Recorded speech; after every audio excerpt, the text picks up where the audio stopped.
Cetis Universidad presenta Capstone Connection, un podcast de académicos para la divulgación, punto de análisis y reflexión. ¡Comenzamos! Sean ustedes bienvenidos y bienvenidas a esta nueva entrega de la segunda temporada de Capstone Connection, un podcast para la divulgación, un punto de análisis, diálogo y reflexión. Les acompaña, como siempre, Lorena Santana. Y mi nombre es Milena Sorzano. Bueno, entrando en materia el día de hoy, nos acompañan el doctor Ignacio Casas y la doctora Berta Martínez para hablar un poquito sobre el contexto de la logística y temas relacionados con cadena de suministros en ámbitos como escasez de productos, precios de los mismos y otras nociones importantes en este escenario de cambios comerciales y pues lo que nos sigue pues colocando en análisis también este escenario de pandemia. Entonces, muchísimas gracias por aceptar nuestra invitación. Así es.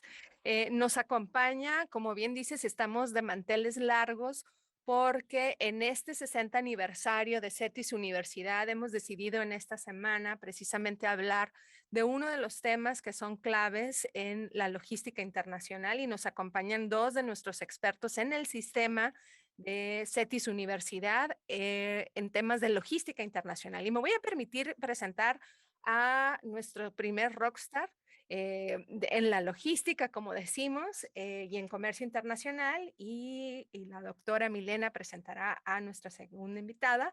Y bueno, quien nos acompaña es el doctor Ignacio Casas. El doctor Casas es licenciado en Relaciones Internacionales, Comercio Internacional, Negocios Internacionales y Aduanas, es maestro en Administración de Empresas y doctor en Ciencias de la Administración.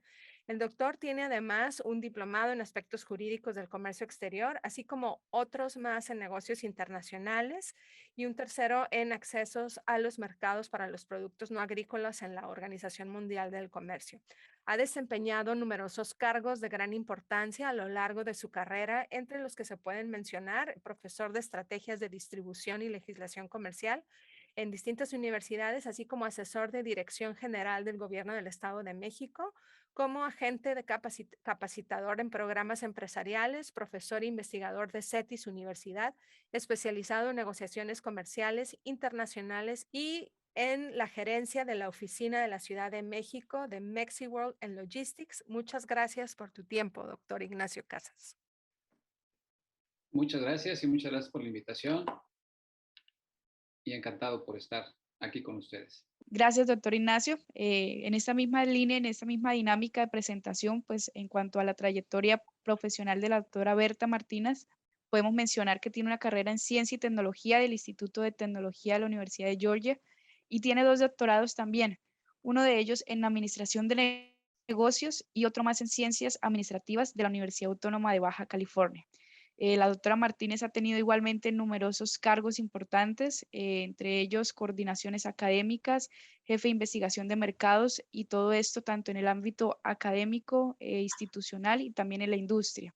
En el área profesional, en este último punto, puestos como supervisión de materiales, gerente de logística, gerente de aduanas y dirección de operaciones en empresas pues muy grandes como Fábrica de Envases, Acer México, algunas instituciones electrónicas, Sony México, también algunos elementos relacionados con la consultoría en despachos internacionales, administración de proyectos, administración estratégica, canales de distribución y bueno, una trayectoria bastante importante que aquí tendríamos que disponer de un espacio muy considerable, por lo que agradecemos, doctora Berta, el hecho de usted estar aquí presente también con nosotros. No, muchas gracias a ustedes por la invitación y siempre un gusto de compartir con la comunidad CETIS. Olvidé mencionar algo bastante importante y es este cargo de coordinación del programa de logística internacional en el sistema CETIS Universidad del Campus Tijuana, por lo que también es algo importante y bueno, un orgullo para nuestro sistema. De nuevo, gracias. Gracias a ustedes. Nada más me encuentro en Campus Mexicali. Campus Tijuana, pues mis colegas Ignacio y Lorena que están allá se hacen cargo de toda la parte académica de la cadena de suministros y logística de una manera sorprendente. Muchísimas gracias. Bueno, pues muchas gracias. Vamos entonces a iniciar esta discusión y me gustaría empezar dialogando precisamente, doctor Ignacio, que nos platiques un poco de cuál ha sido tu trayectoria, pero sobre todo enfocada a este interés genuino, académico, profesional de elevar el análisis de los Incoterms en la discusión y aplicación de las prácticas comerciales. Platícanos un poco de tu trayectoria, los Incoterms, en qué sentido, porque tú tienes varias publicaciones en este sentido, tienes 2 libros. Platícanos estos términos internacionales del comercio, de dónde surgen, por qué es importante utilizarlos, porque a veces pareciera ser que en la práctica del comercio internacional se dejan de lado precisamente por la exigencia de la movilidad de las mercancías. Entonces, ¿por qué preocuparnos por estudiar estos términos internacionales de comercio aunado precisamente de tu trayectoria? Te escuchamos. Pues muchas gracias nuevamente. Eh, yo creo que es un tema crucial tanto en logística como en el estudio del comercio internacional, ya que este pues es un lenguaje universal que describe las responsabilidades y obligaciones y además delimita los costos también que tienen dos partes o más partes involucradas en una transacción internacional. Entonces es más fácil ponerse de acuerdo hablando de unos acrónimos, 13 acrónimos en particular, que son los que tenemos actualmente en los Incoterms en el 2020. Y bueno, pues esos acrónimos, hay uno para cada tipo de transacción. O sea, se adapta a cada necesidad de las partes. En una negociación, en una transacción internacional, bueno, pues es más fácil ponerse de acuerdo entre compradores y vendedores, hablando sobre un lenguaje en el que determinamos la entrega de una mercancía en un punto determinado. Y el hecho de designar ese punto determinado, es decir, por ejemplo, en un puerto, y eso en un puerto de salida del país de origen, pues ya no tenemos que hablar de detalles inclusive en el propio contrato de compraventa. Entonces, quien entiende los Incoterms ya sabemos cuáles son las responsabilidades y obviamente sabemos cuáles son los costos que eso implica. Y en caso de un extravío de una mercancía o de un daño de una mercancía en el trayecto, que ya no depende muchas veces de nosotros, cuando entregamos una mercancía, la sacamos de una planta o de un centro de producción, pues queda a merced de un transportista, un tercero, que muchas veces es un tercero subcontratado. Entonces, pues ya no la vemos, perdemos visibilidad en esa parte. Y los Incoterms nos siguen dando esa protección. Entonces, una vez que elegimos ese Incoterm, nos determina o nos hace conocer o saber si es necesario contratar un seguro aparte, ¿no? Porque a lo mejor ese que elegimos no tiene o no lo incluye. Entonces, ese lenguaje universal es un lenguaje universal de la logística, del comercio internacional, como existe un lenguaje también para hablar de clasificación arancelaria, por ejemplo.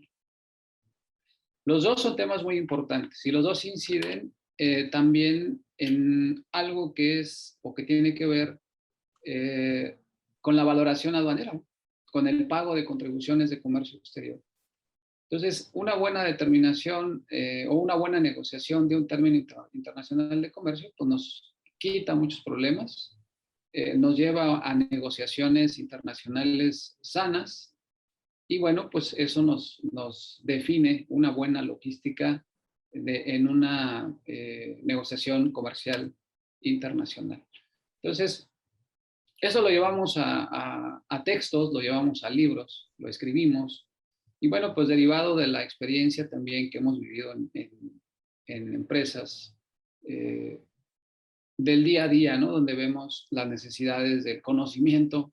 Realmente es un conocimiento que se adquiere en la práctica. Muchas veces en la universidad nos sirve como manual para saber que existen y se definen y se enseñan. Pero realmente es en la práctica donde los vamos puliendo y los vamos conociendo más a detalle.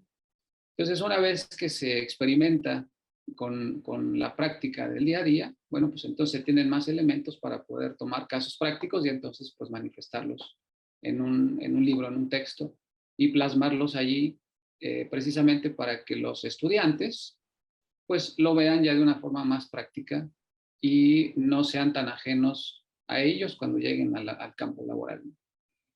Esa fue la razón por la que pues hemos estado trabajando en textos de ese tipo y en ese tema. Claro, sí. Perdón que me meta, Milena, sé que esto no estaba programado en el guión, pero creo que es clave que tú, bueno, tomando en cuenta tu experiencia, Ignacio, si bien es cierto la práctica de los Incoterms en cotizaciones internacionales es clave, también es cierto que a veces en las pequeñas importaciones, en las pequeñas prácticas comerciales, es difícil encontrar un conocimiento pleno de la aplicación de los Incoterms. ¿Cuáles serían los riesgos de no utilizarlos correctamente, ¿no? Porque a veces vemos aplicar un FOB en terrestre, ¿no? Por ejemplo, o sea, ¿cuáles son las implicaciones de no utilizarlos si queremos realmente la profesionalización del comercio internacional? Justamente, vamos a pensar ahorita en los costos del transporte marítimo, ¿no? Que es un tema recurrente, en el cual, pues, derivado de la pandemia y de toda esta situación, pues, se han multiplicado por 5, ¿no? Ujú. Los fletes, sobre todo de Asia hacia América y de Asia a Europa. Vamos a pensar en una negociación en la cual, pues, el oriental nos vende con un precio FOB Ningbo, puerto chino. Y bueno, pues yo a lo mejor estoy feliz porque conseguí un precio razonable. Estoy contento porque negocié ese precio con ese proveedor. Y sucede el envío o empieza el envío de la mercancía o empieza el proceso logístico del envío de la mercancía. En la parte del vendedor, en este caso mi proveedor chino, pues él cumple con su parte y entrega la mercancía en el puerto de salida chino. Yo me quedo en México esperando la mercancía para que me llegue acá, porque no conozco la mecánica de los Incoterms. Y al momento en que él lo plasmó en su documento o en la negociación, me dijo que era FOB. Yo no entendí el lenguaje y entonces pues me quedé esperando la mercancía en Ensenada o en Manzanillo, y pues no, o sea, yo tenía que haber contratado un transporte. Ujú. Entonces empiezo, bueno, pues bueno, ahora ya sé que tengo que contratar un transporte. Inicio la contratación del transporte y me doy cuenta que el transporte de un contenedor de 20 pies, un TEU, cuesta alrededor de $12,000, $15,000 en algunos casos, si es un perecedero. Y pues ya se me salió de costo, ¿no? A lo mejor ese proveedor lo pude haber conseguido en Estados Unidos o lo pude haber conseguido en Europa. Y por conseguir un precio más barato en Asia, pues me fui por la relación precio. El costo del flete, pues ya me encareció mucho mi negocio, ¿no? Se me salió de las manos. Y todo por no conocer en la negociación cuando me dijeron es FOB, Ningbo. Sencillo era, bueno, si es FOB, me entregas en Ningbo, ok, oye, y la parte del flete internacional a México, pues eso lo pagas tú. Oye, no, pues se me sale de costo, ya no es negocio para mí. Entonces, en una negociación, pues tenemos que conocer ese lenguaje y es necesario. Sucede todo el tiempo. A veces decimos, oye, es que soy una pyme, ¿no? Yo no sé de Incoterms y tampoco tengo tiempo para analizarlo y negociarlo. No, pero es que siempre en la negociación, siempre un proveedor te va a decir dónde te entrega. E inclusive hasta en las propias negociaciones de FOB Laredo, ¿no? O FOB, te dicen FOB San Diego. Oye, es terrestre, va a llegar a la frontera de San Diego en un transporte terrestre, no puede ser FOB. Hay Incoterms para ese tipo, ¿no? Se entiende de todos modos la responsabilidad y en la formalización del contrato, pues vaya, finalmente se entiende, siempre y cuando no haya dolo en la negociación, se puede recurrir a una mediación y vaya, pues se puede litigar y de alguna forma hacer responsable a la contraparte. Pero si somos o nos queremos curar en salud y en el caso de una desaveniencia, pues el proveedor puede argumentar fácilmente, oye, pues que FOB San Diego no existe, ¿no? O sea, te entregué terrestre, entonces, por lo tanto, sencillamente ese Incoterm no existe. De ahí la necesidad de utilizarlos de forma correcta. Hay solamente dos tipos de Incoterms, ¿no? Los multimodales y los marítimos. Y están definidos. Los marítimos solamente tenemos el FOB, tenemos el CIF, el CFR y FAS. Todos los demás son multimodales y se pueden utilizar invariablemente en otros medios de transporte. Eso es necesario conocerlos. Son muy sencillos, yo siempre les digo en mis cursos, en mis pláticas, son muy sencillos los Incoterms, es cuestión solamente de empezar a plantearlos en una cadena logística internacional y bueno, pues el dominio es creo que muy sencillo.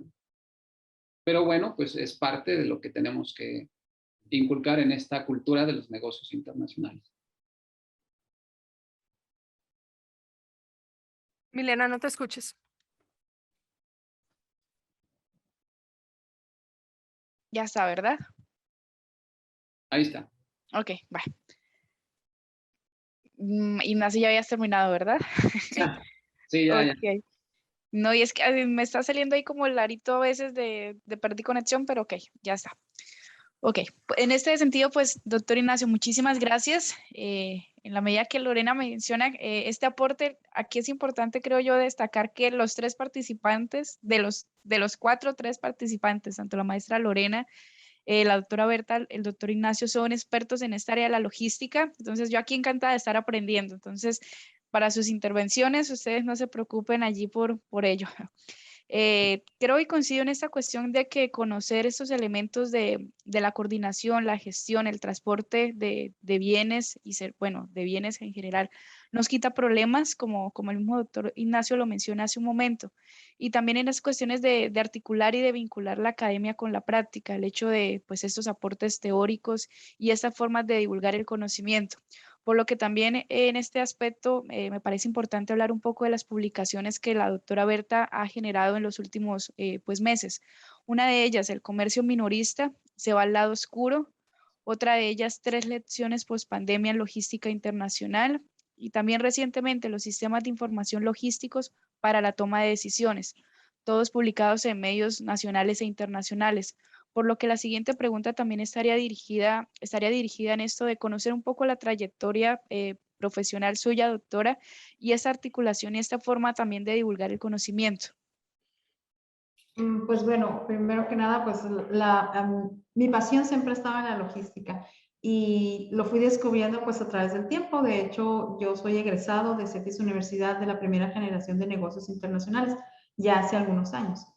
En ese sentido, pues en ese momento no hablábamos mucho como de logística ni de cadena de suministros. Apenas en nuestro país, y eso creo que Ignacio también le tocó vivir, hablábamos de comercio internacional, hablábamos de comercio exterior. Estábamos saliendo de una etapa en la cual México tenía muy poco proceso de importación-exportación. Estábamos en algo que le conocíamos como en una economía cerrada o en una economía un poquito más basada en la industria nacional. Entonces, como respuesta de este cambio que hubo estructural en nuestra política en el país, firmamos nuestro primer tratado de libre comercio, ¿no? Con Estados Unidos, el famosísimo NAFTA.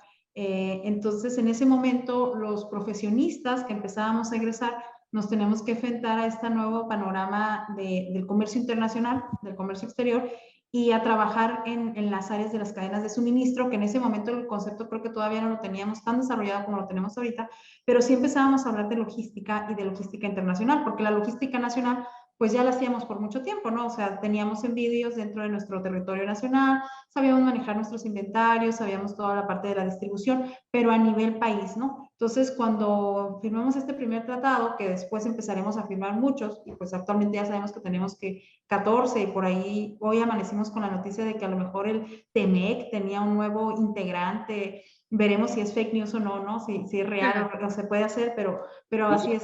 Es real.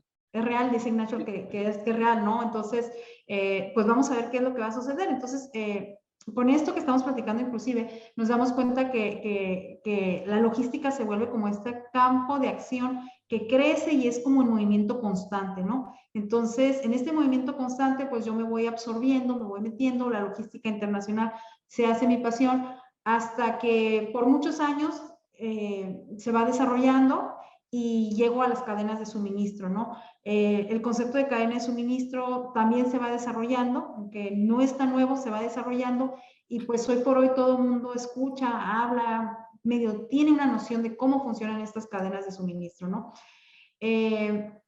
Mi enfoque ha sido mucho en los últimos años en trabajar en la cadena de suministro sostenible en un punto y hoy sustentable, ¿no?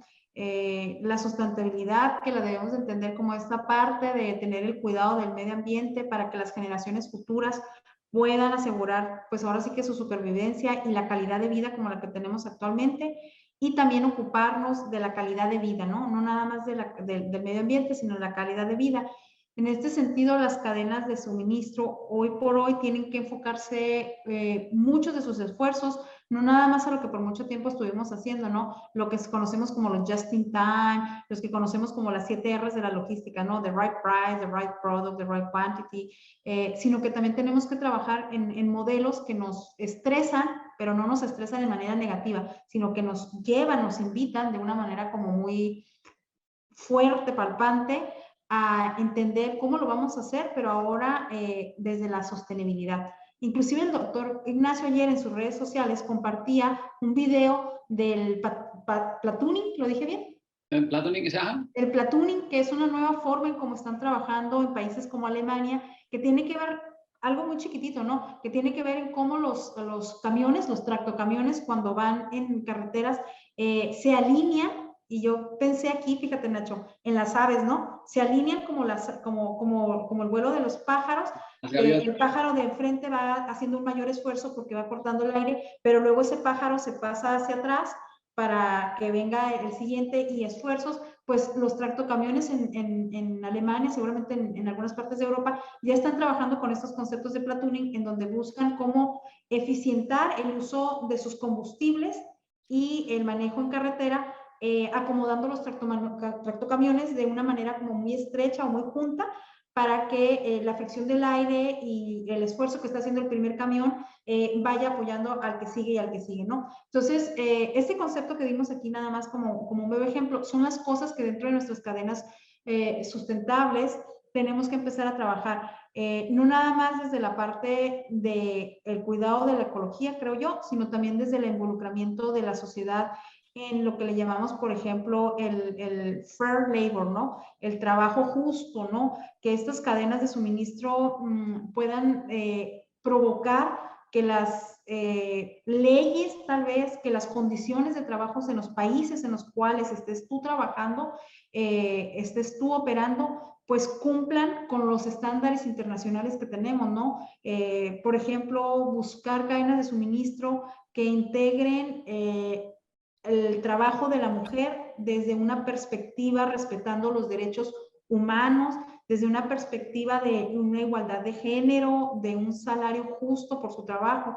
Entonces, me he enfocado un poquito, mucho en trabajar con estas cadenas de suministro sostenibles, y creo que viene como mucho a partir de la pandemia, porque a partir de la pandemia pues nos damos cuenta de cómo estas cadenas que teníamos tan bien desarrolladas en todas las industrias, ¿no? En donde sabemos que un componente viene de Asia y otro componente de América del Sur, y que se acaba a lo mejor ensamblando en alguna fábrica por ahí en el Medio Oriente, o inclusive aquí mismo en México. Pues con esto de la pandemia, que fue mundial y que nos fue afectando a todos, en una analogía mía muy personal, como un día, ¿no? Como una puesta de sol. El amanecer se vio cómo iba recorriendo y decíamos, no, está en China, no, ahí viene ahora, pasó a Europa, no, ahí viene América, ¿no? Entonces, las cadenas de suministro fueron cayendo así como un atardecer, ¿no? Fuimos viendo cómo la sombra iba avanzando, y entonces tuvimos que empezar a generar nuevas cadenas de suministros y nuevos conceptos, y la sostenibilidad, al final del día, creo que es lo que va a resultar o lo que va a salir de esta pandemia, ¿no? Cómo tenemos que trabajar en cadenas que a lo mejor trabajen más en lo que le llamamos ahora el nearshoring, el regresar nuestros procesos productivos, el buscar tal vez proveedores más locales, en sí estar todos como muy preocupados en la huella de carbono que van dejando nuestros productos, Y las empresas ahorita muy enfocadas también en la parte de la economía circular, ¿no? El cómo voy a regresar mis productos o los voy a integrar a las cadenas productivas. Y ahí viene mi segundo tema de investigación o mi segunda pasión, creo, que es la logística inversa, ¿no? Cómo las empresas van a tener que aprender todas a trabajar, pues ahora sí que al revés. Estábamos acostumbrados a realizar la logística de punto de producción a punto de venta y que el consumidor viniera.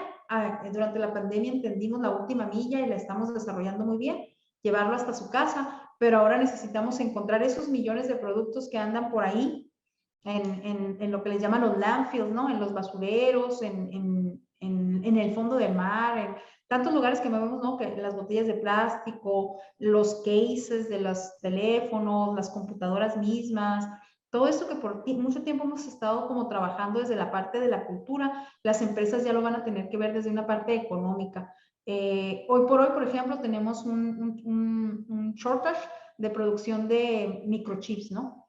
Y seguramente que en muchos landfills del mundo debe de haber una cantidad increíble de microchips que no se recuperaron y que se fueron dentro de nuestros mismos aparatos que utilizamos, llámese computadoras, teléfonos celulares y otros tantos, ¿no? Entonces las empresas hoy por hoy van a tener que empezar a trabajar en cómo recuperar estos bienes porque pues, realmente ya sabemos que nuestros recursos son finitos y lo que tenemos que buscar es cómo estos recursos finitos que ahora sí que cuando había muchos, pues no estábamos tan preocupados. Hoy que empezamos a ver que ya empezamos a tocar fondo en algunos de ellos, cómo podemos como recuperarlos, ¿no? Y entonces, pues bueno, a partir de ahí, Milenia, Lorena, Nacho, es que empiezo como a desarrollar esta investigación y bueno, pues tratar de compartir mucho con los alumnos y también tratar de compartir mucho de lo que se hace afuera, en las industrias, en los mercados internacionales, con lo que estamos haciendo en México, ¿no? Creo que necesitamos como,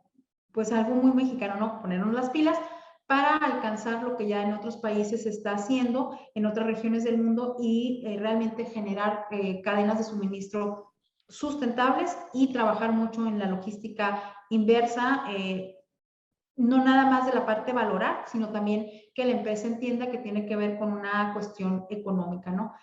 Y pues bueno, así ha sido mi trayectoria y eso es lo que trato de compartir siempre con los alumnos, con estos foros, con estos espacios que es apremiante, creo que esa es la palabra, que las empresas grandes, pequeñas, nacionales, internacionales, lo entendamos, ¿no? Todos los que estamos en esta área, entendamos que la logística sustentable, la logística inversa, las cadenas de suministro, se tienen que dar de esa forma. De hecho, yo por ahí a veces en algunos foros he retado, ni siquiera tendríamos que decir cadenas de suministro sustentables. Todas deberían de ser ya sustentables. No tendríamos por qué pensar que existen cadenas que no estén trabajando en los conceptos de la sustentabilidad hoy por hoy, ¿no? Claro que sí, Berta. Fíjate, qué interesante lo que nos comentas, tu trayectoria. Creo que aquí, bueno, quienes nos están escuchando, salvo Milena, Ignacio, Berta y su servidora, pues bueno, somos contemporáneos, no les vamos a decir cuál es nuestra edad, pero cuando empezamos a estudiar no existía el Tratado de Libre Comercio, entonces, pues bueno, por ahí pueden sacar sus cuentas, pero creo que es realmente cuando estamos hablando de comercio internacional, de logística, estamos hablando de transformación. Tú nos acabas de dar un recorrido de tu trayectoria, pero sin duda también es la trayectoria misma de las prácticas internacionales de movimiento de productos, servicios, personas y demás, ¿no? Entonces, creo que en lo que nos estamos convirtiendo, o la necesidad de llegar es convertirnos en ciudades inteligentes que tengan el menor impacto posible, que incluyan al mayor número de personas con sus distintas posibilidades y diversidad para incluir el comercio internacional y la logística internacional no son solo para transportar productos, sino es qué tipo de trabajo estamos generando, qué tipo de intercambio estamos generando, de qué manera contribuimos al desarrollo económico de una región, qué tipo de interacciones como miembros de la sociedad estamos generando. Entonces creo que esto es clave y me parece, coincido contigo, que tendríamos que estar enfocados no solo desde la logística, sino en un tema de un trabajo justo. Tú hablabas de tus pasiones y tú sabes muy bien que una de las mías es el estudio del trabajo.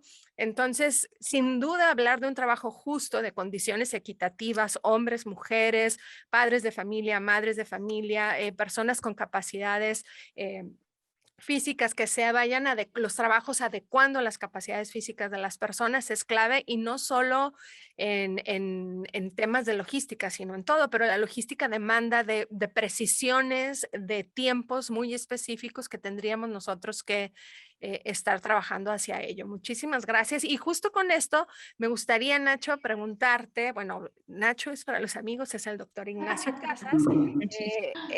Pues bueno, en este sentido, bueno, desde una perspectiva del análisis de México, en este rol, ¿no?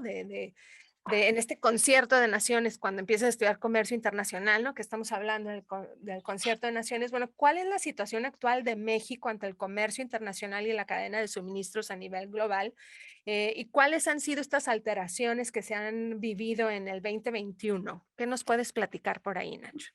Pues mira, justo, digo, siempre nos va a remitir a la historia, hablando del comercio internacional, ahorita que mencionaba Berta. El parteaguas en México de esta economía, yo lo platico mucho en el aula con mis alumnos. Ustedes, sus papás se han de acordar bien de un México pre-Telecán al México que tenemos post-Telecán. Teníamos un comercio, el valor de un comercio aproximado de 60,000 millones de dólares, estamos hablando del año 1993.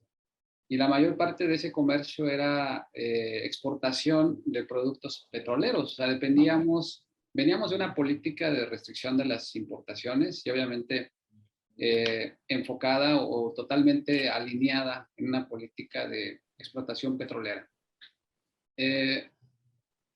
Para 1986, cuando México decide cambiar esa historia, ¿no? Cambiar ese modelo económico, y se adhiere al GATT, todavía el viejo GATT, e inicia un proceso de transformación.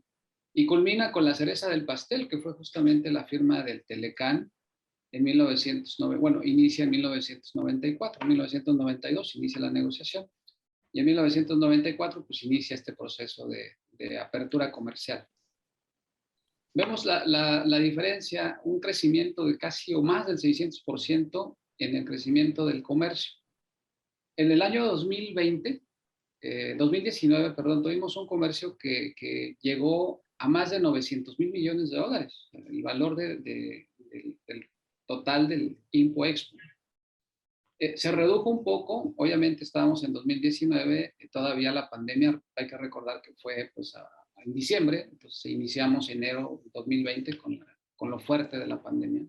La contracción de la economía, el comercio a nivel mundial, pues tuvo una contracción finalmente fue una contracción del 5 punto y algo por ciento. Se esperaba del 19%, habían dicho al principio, finalmente fue del 5.9% más o menos. Para este año es del 8%. Aún así tuvimos un decremento comparado el 19 con 2020, se redujo a 800,000 millones de dólares más o menos. O sea, tuvimos una contracción ahí en el comercio. Pero lo curioso es que en 2019 tuvimos una balanza comercial. Empezamos a tener balanza comercial a partir del 2017-18 favorable. Y ahorita en 2020 tenemos una balanza comercial favorable de casi 35,000 millones de dólares. O sea, empezamos a tener frutos del comercio casi 30 años después del Telecán.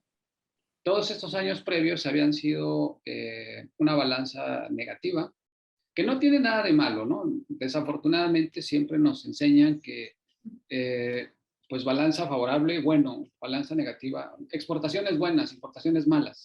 Y eso no es cierto. O sea, el comercio internacional no es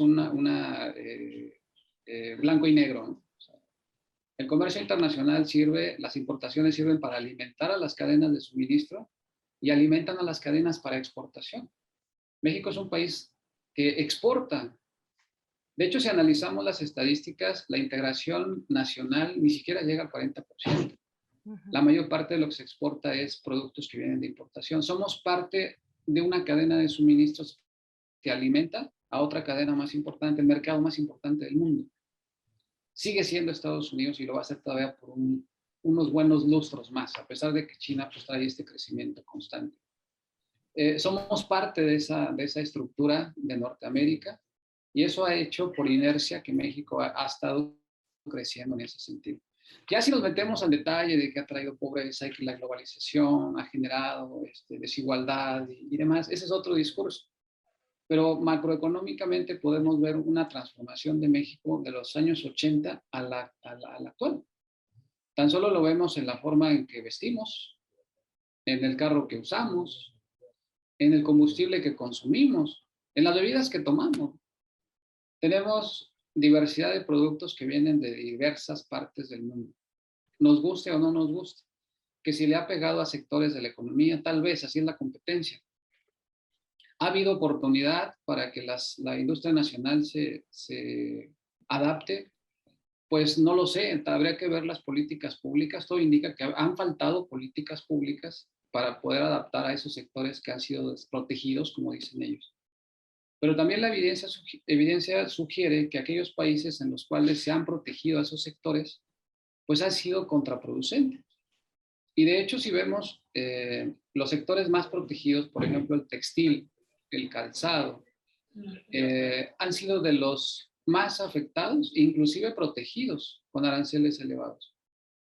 Por eso Porter y por eso Luis de la Calle y algunos neoliberales, como dirán muchos por ahí, pues ellos dicen hay que abrir el mercado, ¿no? O sea, creo que la competencia finalmente es el catalizador que define quién va a estar y quién no.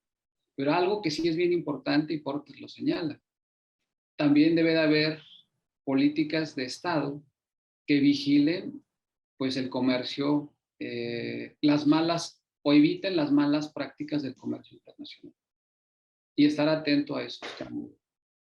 Entonces, en ese sentido, digo, creo que hablar de México es un caso que se ejemplifica. Sí tenemos algo malo, yo creo que podría ser falta de políticas públicas en ese sentido, que solamente estamos enfocados a un mercado en particular. El 82% es al mercado TEMEC, Telecano-TEMEC.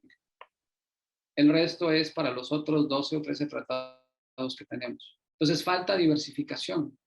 Y ahí sí hace falta y ha sido discurso siempre, y bueno, es crítica, creo que es una crítica muy constructiva, ha sido falta de un organismo público que lleve de la mano a los exportadores, ya inclusive los exportadores actuales, a explorar otros mercados. No. Entonces, eso es lo que ha faltado. Y por eso somos dependientes también de esa economía. Y siempre va a suceder así. Digo, es parte de la inercia. Es totalmente natural que la economía más grande del mundo pues nos lleve a su mercado, nos jale por inercia, porque somos muy necesarios también para su desarrollo. Tan solo en la producción agrícola. Exportamos ya alrededor de 60,000 millones bueno, tenemos un valor más o menos de 60,000 millones de dólares en producción agrícola. Tenemos un superávit comercial en ese Tratado de Libre Comercio. Tenemos un superávit comercial en el Telecán, bueno, en el TEMEC también. Entonces no nos ha ido mal. No estamos de acuerdo en muchas cosas totalmente. Por ejemplo, las reglas de origen ahora en el TEMEC para el sector automotriz, por ejemplo. No nos gustaron cómo quedaron, pero únicamente lo que están pidiendo, pues integren más regionalmente insumos para que cumplan con la regla de origen. Creo que ese ha sido, o esa es la tarea primordial ahorita, integrar a la producción nacional a esas cadenas productivas para poder cumplir con la regla de origen. Creo que no es malo, pero no estamos acostumbrados porque estamos acostumbrados a hacernos dumping nosotros mismos. Por precio, ¿no? No, es que es más barato en Asia, lo traigo de allá. Oye, desarróllate un proveedor nacional, o sea, agárrate un proveedor local, llévalo tú, desarróllalo, ayúdalo, y luego pues intégralo a tu cadena productiva. Y te evitas ese problema de las reglas de origen. Mazda ya dijo que no va con la regla de origen. Dices, yo prefiero pagar el 3%. Algunos otros dijeron también, sobre todo los asiáticos. Dicen, no, yo tampoco, yo no quiero saber las reglas de origen, yo pago el 3%. El mercado lo vale.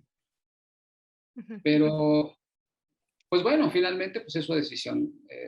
Quien hace comercio internacional ya no son, como dice Porter, no son los estados, son las empresas. Los estados solamente tienen la obligación de allanar el camino para que las empresas puedan competir de forma asequible. Entonces, en ese sentido, creo que pues estamos en un proceso todavía de transformación. Quisiéramos estar ya como Corea. Corea hace 20 años estaba muy distante de México. China todavía para 1973 nos pedía consejo. Y de hecho firmamos un tratado de libre comercio con China.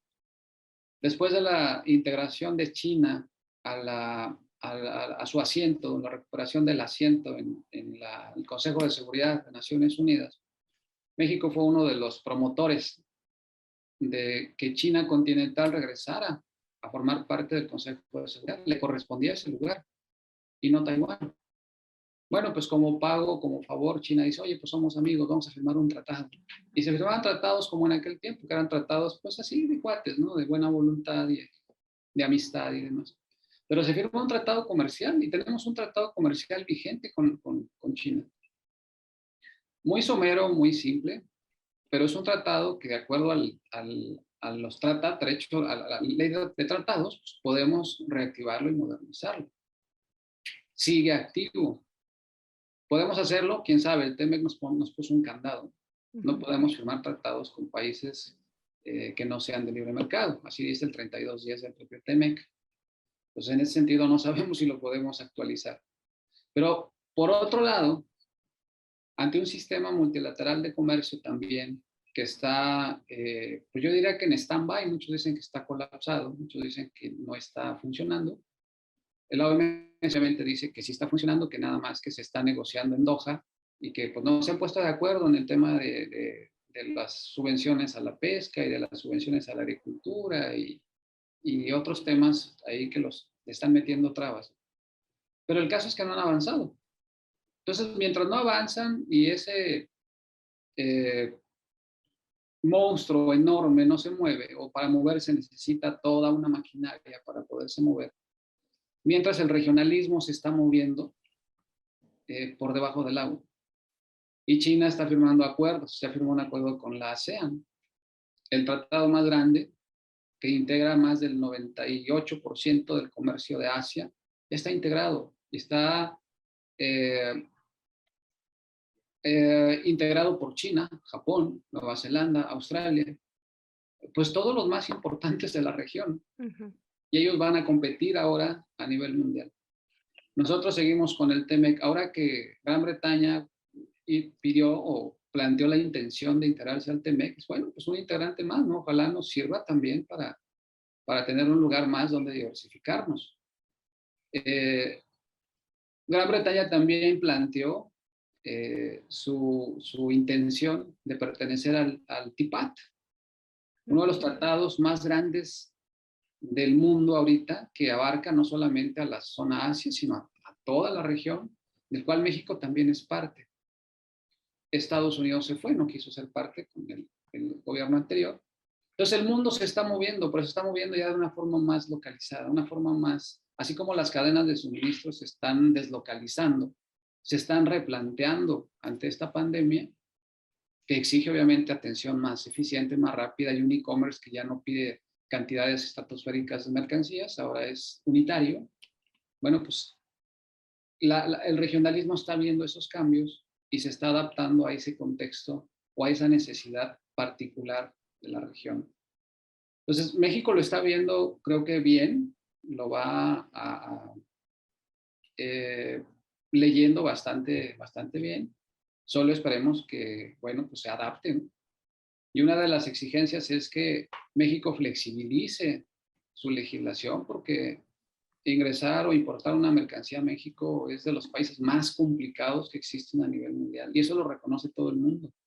A pesar de que somos parte del acuerdo de facilitación de la OMC del 2017 y que entró en vigor en el 18, pues tenemos una ventanilla única y tenemos, dicen ellos, que agentes aduanales opcionales y cadenas de suministro, o al menos aduanas más eficientes. Pues no es cierto. O sea, sigue habiendo demoras en los puertos, sigue habiendo falta de infraestructura en el desarrollo portuario, carretero y demás.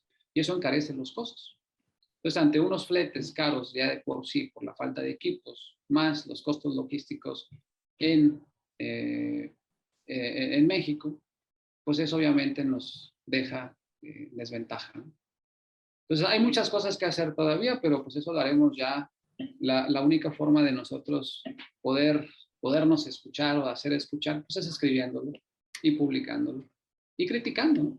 Viéndolo desde un punto de vista crítico, que bueno, pues lo vayan, en algún momento nos van a leer. Pues bueno, maestro, muchísimas gracias a usted yo creo que por hacer este análisis del panorama macroeconómico tan claro, pasando por muchos puntos, ¿no? Desde hablar de estos porcentajes de la contracción de la economía, que si bien no fue como el pronosticado, ese 19%, sí un 5% importante, también por hablar estos elementos del comportamiento de la balanza de pagos, de la balanza comercial en particular, que presenta también su comportamiento positivo, hablar un poquito también de esta integración y nuevos miembros en este escenario de agrupaciones, de bloques comerciales, y en general también sobre este elemento de hablar del reto que presenta para el Estado la formulación de una política pública que promueva un sano y un eficiente comercio internacional. Hablabas de muchos puntos, de flexibilizar la legislación, de una política pública que ha sido insuficiente, que tiene que aunar también esfuerzos para esta diversificación comercial, promover de una otra manera esta dependencia que en algunos puntos puede ser negativa con otros socios comerciales. También el hecho de hablar de una regulación que evite las malas prácticas, tanto en este mismo sentido regional como el evitar las mismas prácticas de comercio desleal que afecten también estos resultados y todo este flujo comercial. Entonces, pues creo que el escenario macroeconómico, si bien ha tenido problemas, también coincido con este punto de que no nos ha ido del todo mal y hay muchos retos y hay muchas cuestiones por hacer cambios, por ajustar, por hacer estrategia. Por lo que creo que la pregunta siguiente va también enlazada a esto. Doctora Berta, ¿qué cambios y qué tendencias se vendrían en estos procesos de transporte, almacenamiento y distribución? Y estos cambios y tendencias, de una otra manera, ¿qué retos también representarían a esta forma de entender y de cambiar los enfrentamientos o esta mala situación que de cierto punto la pandemia ha generado? Uy, pues una pregunta súper grande, pero vamos a tratar de atacarla por algunos espacios. Pues primero, a partir de la pandemia, la logística no paró, ¿no? La logística no puede parar en el sentido muy estricto en que pues necesitamos seguir recibiendo las mercancías que ocupamos pues prácticamente para sobrevivir, ¿no? Todos al momento de estar en pandemia, lo que tal vez vimos que se transformó es la forma en cómo estábamos haciendo lo que ya veníamos haciendo, pero que no se había visto tan grande, era como la última milla. ¿Okay? El comportamiento del consumidor cambió no de una manera orgánica, sino de una manera disruptiva. Orgánico hubiera sido que con el tiempo fuéramos migrando, por ejemplo, al comercio electrónico, ¿no? Que se venía dando, pero era muy poquito. Y entonces disruptivo a partir de la pandemia, pues fue el boom del comercio electrónico, porque al no poder salir nosotros como consumidores, pues tuvimos que cambiar las plataformas y nos fuimos por todo lo que sería Amazon, eBay, Mercado Libre, ¿no? Entonces cambiamos nuestra forma de consumir. Y en este punto, pues la logística tuvo que entender o tuvo que dinamizarse o tuvo que flexibilizarse para poder entender cómo llegar al consumidor hasta el punto final, ¿no? Que era la casa de cada uno de nosotros. Y pues desarrollarlo de una manera eficiente y óptima. Y en algún punto todos tuvimos problemas con las entregas, ¿no? Creo que durante la pandemia todo el mundo en algún instante, sus paquetes no llegaban, los tiempos de entrega mucho más largos, ¿no? Pensando en las MIPYMES, que a lo mejor no hemos hablado tanto de ellas, las MIPYMES sufrieron un cambio radical en su forma de hacer logística. Las MIPYMES entendían como este consumidor que va a venir a mi punto de venta y que va a adquirir mi producto aquí, ¿no? Y entonces, con esto de la pandemia, pues ellos no saben hacer logística, nunca habían tenido logística en su radar y tienes que aprender porque el consumidor no puede salir de su casa y se lo tienes que poner en su casa. Entonces, la tendencia ahí, que de alguna manera es que tanto las pequeñas como las grandes tuvieron que aprender a hacer logística y la logística de última milla. Esta que me lleva desde mi punto final, mi punto de venta, hasta mi consumidor, ¿no? Porque el consumidor perdió movilidad. Ahora la estamos recuperando, la movilidad. El problema es que se queda como tendencia porque ya me gustó, pues.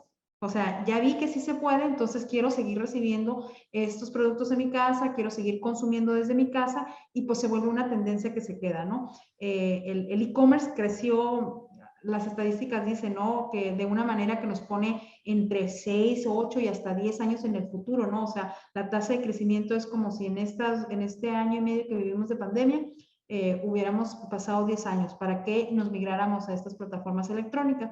Entonces, esa es una de las tendencias que creo que en logística llegan y se quedan, ¿no? Tanto pequeñas como grandes van a tener que entender que el consumidor ya no va a ir a los puntos de venta masivos que teníamos antes a adquirir sus productos y tendrá que buscar la manera en cómo hacérselo llegar hasta su punto que va a ser, en este caso, las casas de cada uno de nosotros como consumidores.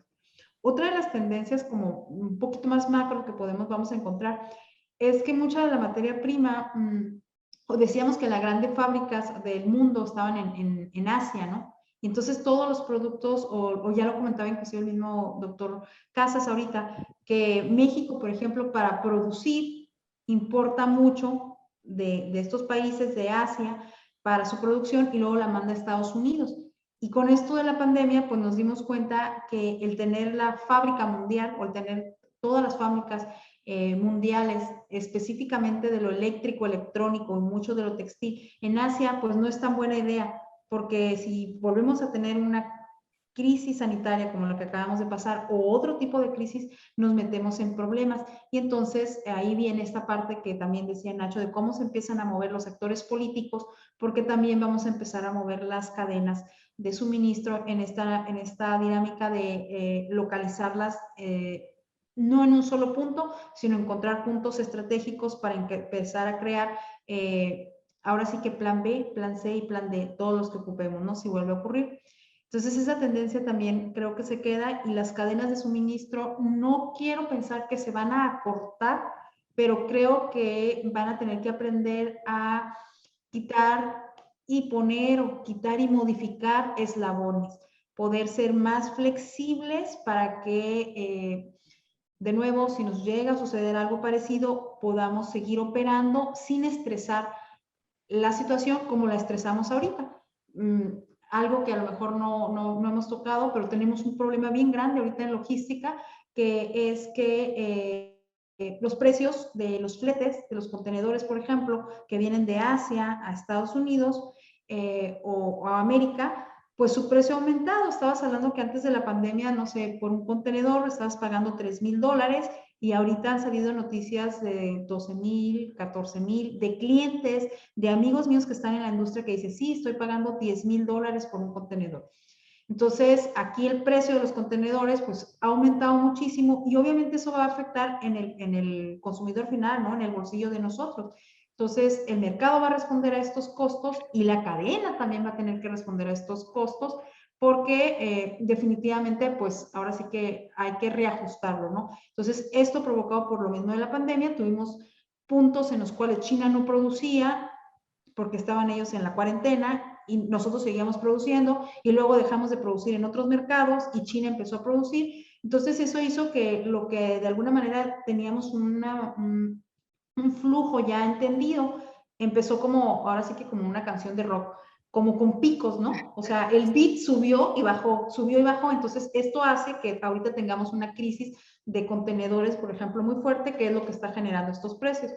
Algunas de las estrategias que los grandes empresarios están proponiendo, pues es producir más contenedores, por ejemplo, pero al final de cuentas, pues también esto después generará otros problemas dentro de la oferta y la demanda del transporte internacional, o lo que están haciendo muchos pequeños, que es el compartir contenedores, no cargas consolidadas. O sea, si ya no ocupo comprar tanto, que también lo mencionaba el doctor Casas, pues voy a comprar en menor escala y voy a compartir los costos de transporte con otros, ¿no? O sea, ya el traer un contenedor todo de Asia, pues el costo es muy alto. Entonces, esa tendencia creo que también se queda, la forma en cómo vamos a estructurar las cadenas de suministro va a tener que tener así como una especie de flexibilidad en el cual vamos a tener que aprender a quitar y poner eslabones según se vaya necesitando.